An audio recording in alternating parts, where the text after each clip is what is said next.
Tout d'abord la facilité d'usage en fait avec le wireless, l'utilisation en fait d'un semi-collier qui repose sur les épaules, qui est très simple en fait à installer.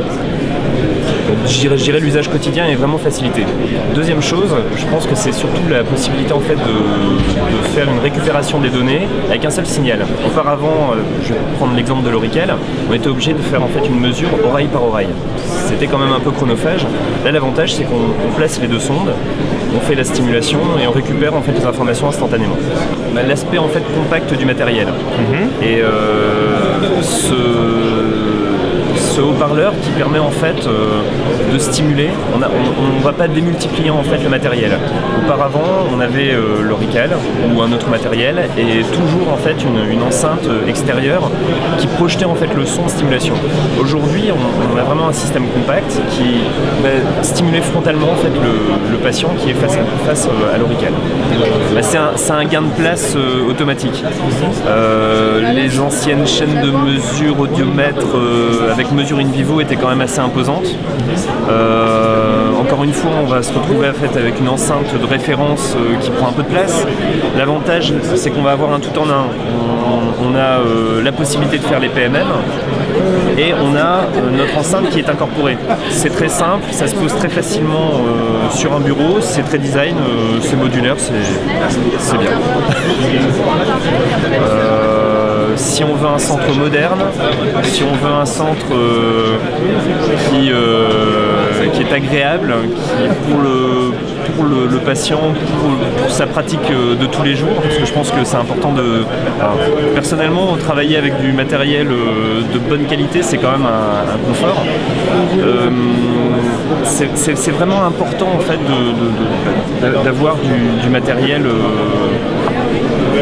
qualité dans ce sens. Le bras articulé, c'est vraiment une option supplémentaire qui plaît à l'audioprothésiste, puisqu'on peut tirer en fait le FreeFit vers soi, le rapprocher en fait de son patient. On ne tourne pas autour du patient, parce qu'en fait on peut avoir des configurations de bureau où en fait on va avoir d'un côté son FreeFit, de l'autre côté son audiomètre. L'avantage d'un bras articulé, c'est de pouvoir déporter en fait le FreeFit à côté du patient et de pouvoir facilement poser le collier sur les épaules. Force est de constater quand même que c'est un pari réussi. Je l'ai pris en main très rapidement, c'est très intuitif, c'est très visuel. Je pense que la possibilité de pouvoir faire une analyse en percentile, voir en fait le spectre de la parole qui va se dessiner en fait sur la dynamique résiduelle du patient, c'est très visuel, c'est très parlant. Pour notre pratique de tous les jours, mais aussi pour le patient, qui voit quand même où va venir se placer la voix dans son audition résiduelle. Ça, c'est quand même très important. Deuxième chose, c'est la possibilité aussi de pouvoir utiliser une multitude de signaux. Les anciennes chaînes de mesure, on avait un son FFT, on avait des sons purs, des vobulés, on avait des bruits blancs. C'était quand même assez restreint, c'était pas représentatif en fait de ce qu'on allait donner en fait comme résultat au client. Là, on va utiliser par exemple l'ISTS, qui est donc un mélange de 6 voix et qui permet vraiment en fait de voir la représentation de la voix amplifiée. C'est vraiment une vraie plus-value en fait pour l'audioprothésiste. Alors Freestyle vient en complément en fait du module réponse avec aide auditive. Je vais d'abord commencer par la réponse avec aide auditive, qui est quand même très importante. Ça permet en fait d'optimiser le réglage. On va avoir le module fournisseur qui va nous afficher les courbes simulées de l'appareil, et bien évidemment avec notre mesure in vivo, on va vraiment pouvoir venir réaliser un gain qui va venir le plus près possible de nos cibles qui sont calculées par le FreeFit. En particulier, je dirais là on a la possibilité d'utiliser Nalen LS2. Freestyle vient en plus, puisqu'en fait on va pouvoir générer des signaux qui vont nous permettre de pouvoir d'un réglage à l'autre, on va exécuter sur l'aide auditive, voir les différences et une répercussion instantanée. Par exemple, je vais faire un premier réglage avec mon appareil, j'envoie mon signal et je récupère en fait un spectre. Ça peut être un SE, ça peut être un feu, ça peut être un CHE. Je modifie mon réglage, je refais ma stimulation et je vois quasi en temps réel les modifications appliquées en fait à l'appareil. Très visuel, c'est quand même super visuel.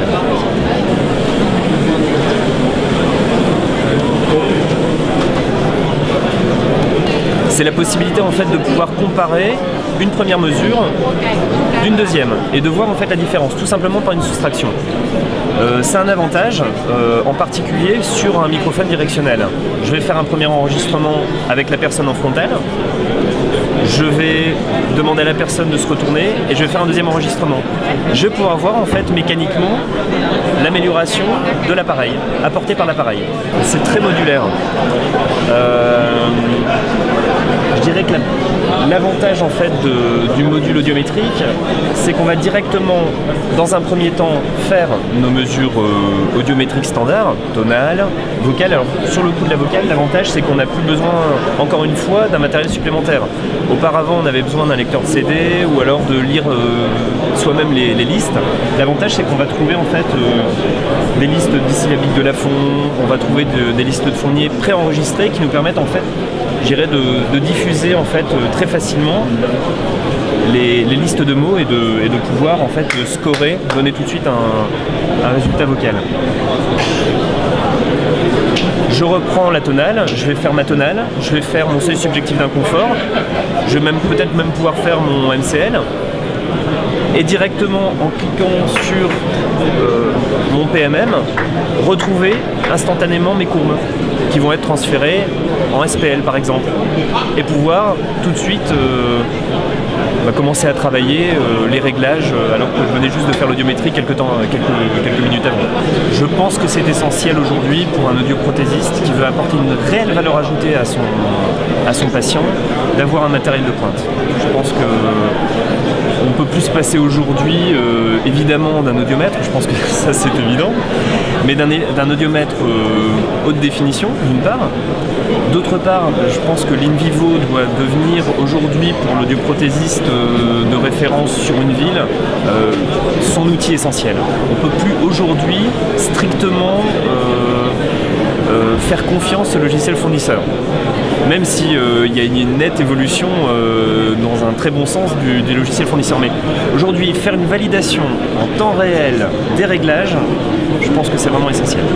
J'avais l'habitude en fait donc de travailler avec l'Aurical et auparavant je faisais un balayage avec la sonde dans l'oreille, je faisais un son FFT.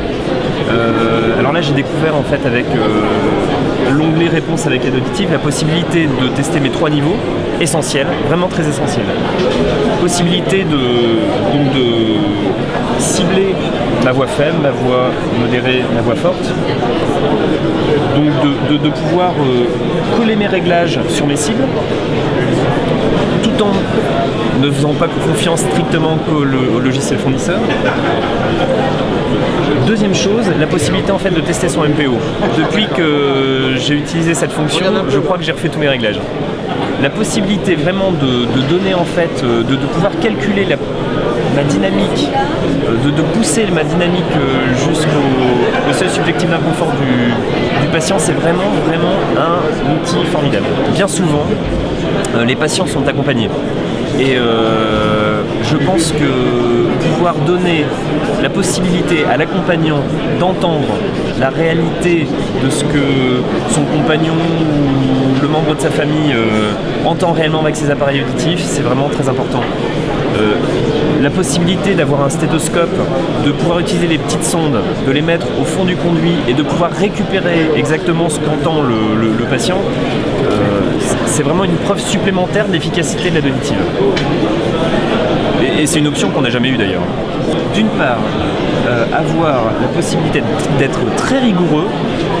Je pense que ça, à la rigueur, aujourd'hui, dans la pratique de tous les jours, c'est très important, mais aussi la possibilité d'avoir un matériel qui a la possibilité de prouver très facilement aux accompagnants ou aux malentendants l'efficacité de l'appareil. Visuellement, tout simplement, un matériel de pointe est essentiel à la pratique journalière de l'audioprothésiste. Aujourd'hui, on a des grandes tendances qui se dessinent sur le marché. je pense que l'Aurical FreeFit va permettre à l'audioprothésiste d'augmenter sa valeur ajoutée et de ne pas rétrograder. C'est vraiment important de pouvoir insérer dans sa pratique quotidienne un travail de qualité. On peut comparer en fait le FreeFit va permettre en fait à l'audioprothésiste d'aller au-delà des standards journaliers. Je vais apporter à mon patient un réglage, un bon réglage, un réglage de qualité que j'ai validé de façon rigoureuse. On n'est plus aujourd'hui à une simple mesure de tonale prothétique avec un son pur. Aujourd'hui on a des débruiteurs sur les appareils, on a des réhausseurs de voix, on a des microphones directionnels. Et si aujourd'hui on continue à évaluer les aides auditives avec une audiométrie tonale prothétique en champ libre, je pense qu'on fait fausse route.